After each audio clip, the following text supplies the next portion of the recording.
ಚನ್ನರಾಯ ಪಟ್ಟಣದ ಪುರಸಭೆ ಪೌರ ಕಾರ್ಮಿಕರೊಂದಿಗೆ ಅಸಭ್ಯವಾಗಿ ವರ್ತಿಸಿದ ಆರೋಪದ ಮೇಲೆ ವೈದ್ಯ ಸುಬ್ರಹ್ಮಣ್ಯ ಅವರ ವಿರುದ್ಧ ಪೌರ ಕಾರ್ಮಿಕರು ಹಾಗೂ ವಿವಿಧ ಸಂಘಟನೆಗಳ ಮುಖಂಡರು ಪುರಸಭೆ ಕಚೇರಿಯ ಮುಂಭಾಗದಲ್ಲಿ ಬೃಹತ್ ಪ್ರತಿಭಟನೆಯನ್ನ ನಡೆಸಿದ್ದಾರೆ. ವೈದ್ಯ ಸುಬ್ರಹ್ಮಣ್ಯ ಅವರು ತಮ್ಮ ಮನೆಯ ಬಳಿ ಸ್ವಚ್ಛತೆಯನ್ನ ಮಾಡಲು ಬಂದಿದ್ದ ಪೌರ ಕಾರ್ಮಿಕರಿಗೆ 1,000 ರೂಪಾಯಿ ಹಣವನ್ನು ನೀಡಿ ವೈಯಕ್ತಿಕ ಕೆಲಸವನ್ನ ಮಾಡಿಸಿಕೊಂಡಿದ್ದಾರೆ ಎನ್ನಲಾಗಿತ್ತು. ನಂತರ ಪುರಸಭೆಯ ಮುಖ್ಯ ಅಧಿಕಾರಿಗಳ ಬಳಿ ತೆರಳಿ ಪೌರ ಕಾರ್ಮಿಕರು ನನ್ನಿಂದ 1,000 ರೂಪಾಯಿ ಹಣವನ್ನ ಪಡೆದು ಕೆಲಸವನ್ನ ಮಾಡಿದ್ದಾರೆ ಎಂದು ಆರೋಪಿಸಿದ್ದಾರೆ. ಈ ವಿಷಯ ತಿಳಿದ ಪೌರ ಕಾರ್ಮಿಕರು ಕೂಡಲೇ ಈ ಹಣವನ್ನ ವೈದ್ಯರಿಗೆ ಮರಳಿಸಿದ್ದು, ಹಣ ಹಿಂತಿರುಗಿಸುವ ಸಂದರ್ಭದಲ್ಲಿ ವೈದ್ಯರು ಪೌರ ಕಾರ್ಮಿಕರನ್ನ ಮನಬಂದಂತೆ ಬೈದು ಅಸಭ್ಯವಾಗಿ ವರ್ತಿಸಿದ್ದಾರೆ ಎಂದು ಪ್ರತಿಭಟನಾಕಾರರು ಆಕ್ರೋಶವನ್ನ ವ್ಯಕ್ತಪಡಿಸಿದ್ದು, ಪ್ರತಿಭಟನೆಯ ಸಂದರ್ಭದಲ್ಲಿ ವೈದ್ಯ ಸುಬ್ರಹ್ಮಣ್ಯ ಅವರ ಇಂದಿನ ನಡವಳಿಕೆಗಳ ಬಗ್ಗೆಯೂ ಕೂಡ ಸಾರ್ವಜನಿಕವಾಗಿ ಹಲವು ಆರೋಪಗಳು ಕೇಳಿಬಂದಿವೆ.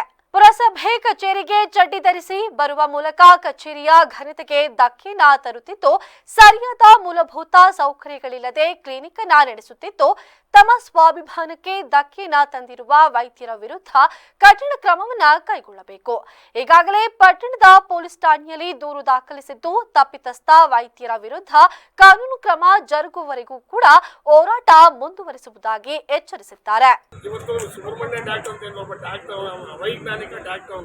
ಅವ್ನು ಕ್ಲಿನಿಕಲ್ಲಿ ಟ್ಯಾಲೆಂಟ್ ಇಲ್ಲ, ವಾಶ್ಪೇಷನ್ ಇಲ್ಲ, ಆತ ಸರ್ಕಾರಕ್ಕೆ ಮೋಸ ಮಾಡಿ ದುಡ್ಡು ಸಂಪಾದನೆ ಮಾಡ್ತಾನೆ.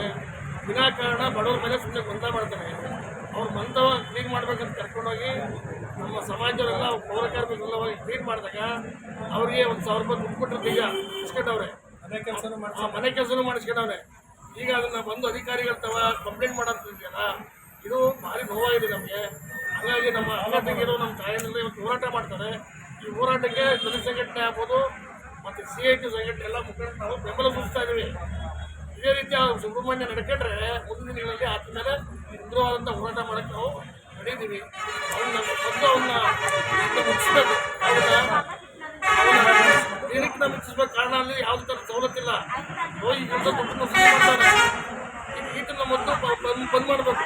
ಇಂಥ ಅಧಿಕಾರಿಗಳನ್ನ ಯಾವ ರೀತಿ ನಡ್ಕೊತಾರೆ ಅಂತಂದ್ರೆ ಏಕಾವಧಿನಲ್ಲಿ ಮಾತಾಡ್ತಾರೆ, ದುಡ್ಡನ್ನು ವಾಪಸ್ ಕೊಡೋರು. ಅವ್ರ ಮನೆಯದು ಹೋದ ಸೋಮವಾರ 8 ದಿವಸದೆಲ್ಲ ಕೆಲಸ ಮಾಡಿದ್ವಿ. ನಾವು ಕೆಲಸ ಮಾಡೋದಕ್ಕೆ ಜ್ಯೂಸು ನೀರು ತಂದ್ರು. ಅವರು ತಗೊಂಡು ಬಂದು ಕರೆದ್ರು. ನಿಮ್ಮಲ್ಲಿ ಲೀಡ್ರ್ ಯಾರು ಅಂತ ನಮ್ಮವ್ರಿಗೆ ಗೊತ್ತಲ್ಲ, ನನಗೆ ತೋರಿಸ್ತಾರೆ. ಬಾರಮ್ಮ ಇಲ್ಲಿ ಅಂತ ನನಗೆ ಕರೆದ್ರು. ನಾನು ಹೋದೆ. ಹೋಗೋ ತಕ್ಷಣ ನನ್ನ ಕೈಲಿ 1,000 ರೂಪಾಯಿ ದುಡ್ಡು ಅವರೇ ಕೊಟ್ಟರು. ನೋಡಿ, ನೀವು ಕೆಲಸ ಮಾಡ್ತಾ ಇದ್ರೆ ತಗೊಳ್ಳಿ ಅಂತ. ನಾನೇನು ಮಾಡಿದೆ, ನಮ್ಮ ಲೇಬರ್ಗಳಿಗೆಲ್ಲ ಹಂಚಿದೆ. 1,000 ರೂಪಾಯಿಲೆ ಹಂಚಿದಾಗ 1 ವಾರದಿಂದ ನನಗೆ ತುಂಬ ಟಾರ್ಚರ್ ಕೊಡ್ತಾ ಇತ್ತು. ನಾನು ದುಡ್ಡು ಕೊಟ್ಟೆ ಅಂತ. ಆವಾಗ ಸರಿ ಬಿಡಪ್ಪ, ನೀನು ದುಡ್ಡು ಕೊಟ್ಟರು ದೊಡ್ಡ ನಮಸ್ಕಾರ ಅಂತ ನಾನು ನಿನ್ನೆ ಹೋಗಿ 1,500 ಎಲ್ಲರೂ ಕರ್ಕೊಂಡೋಗಿ ಕೊಟ್ಟು ಬಂದೆ. ಕೊಟ್ಟು ಬಂದ ಮೇಲೆ ಅವ್ರು ನಿನ್ನೆ ಮುಗಿದೋಯ್ತು. ಇವತ್ತು 5 ಗಂಟೆಯಲ್ಲಿ ನಾನು ಕೆಲಸ ಮಾಡ್ತಾ ಇದ್ದೀನಿ. ನಾನು ಹಿಂದಗಡೆ ಫಾಲೋ ಮಾಡ್ತಾನೆ. ಇವತ್ತು ಬೆಳಗ್ಗೆ ಮನೆ ತನಕ ಬಂದಿದ್ದಾನೆ ನನಗೆ ಫಾಲೋ ಮಾಡಿಕೊಂಡು. ನಾನು ಮಾತಾಡಿಲ್ಲ. ಅವಾಗ ನಮ್ಮ ಯಾರೊಬ್ಬರು ಎತ್ಕೊಂಡು, ಯಾಕಪ್ಪ ಹುಡುಗಿಗೆ ಫಾಲೋ ಮಾಡ್ತಾರೆ, ನಿನ್ನೆ ದುಡ್ಡು ಕೊಟ್ಟಾಯ್ತಲ್ಲ, ನಿನ್ನ ಪಾಡ ನೀನು ಸುಮ್ಮನೆ, ನಾನೆಲ್ಲ ಬಂದಿದ್ದೀನಿ, ನಾನು ಯಾರ್ದೋ ನನ್ನ ಫ್ರೆಂಡಿಗೆ ಮನೆ ಬಂದಿದ್ದೀನಿ, ನಾನೆಲ್ಲ ನಿಮಗೆ ಯಾಕೆ ಅಂತ ನಾನು ಎಲ್ಲರ ಮೇಲೆ ನಮಗೆ ಇವ್ರು ಹೇಳೋದು, ಅವಳು ಇವಳು ಅಂತ ನಮ್ಮನ್ನು ಮಾತಾಡಿಸ್ತಾನೆ. ಒಂದು ವಾರಲ್ಲಿಂದ ಮುಂದೆ ಒಂದು ಗೌರವನೂ ಕೊಡ್ದಂಗೆ ನಮ್ಮನ್ನು ಮಾತಾಡ್ತಾ ಇದ್ದಾರೆ. ಏನು ಬೇಕಾದ್ರೆ ಮಾತಾಡ್ತಾರೆ. ನಾನು ಮಾತಾಡ್ತಾನೆ, ಬರೀ ಉಲ್ಟಾ ಮಾತಾಡ್ತಾನೆ. ನಾನು ಆ ಥರ ಮಾತಾಡ್ತಾ ಇದ್ದ.